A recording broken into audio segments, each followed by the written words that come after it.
अजनबी किताब की कहानी। एक छोटे से गांव में अहमद नाम का लड़का रहता था। उसे पढ़ने का बहुत शौक था। एक दिन वह पुरानी लाइब्रेरी में गया। वहां उसे एक भूली हुई, धूल से भरी हुई किताब मिली। किताब का नाम था वक्त का राज।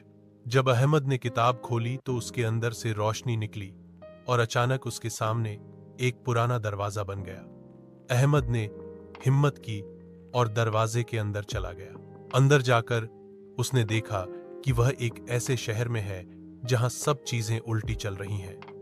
परिंदे उल्टे उड़ रहे थे, घड़ियां उल्टी दिशा में चल रही थीं और लोग पहले अलविदा कहते फिर सलाम करते।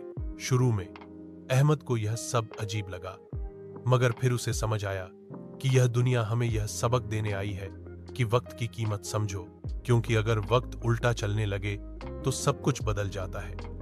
आखिरकार अहमद ने किताब बंद की तो वह वापस अपनी लाइब्रेरी में था, लेकिन अब वह पहले से ज्यादा समझदार और वक्त का कद्रदान बन चुका था।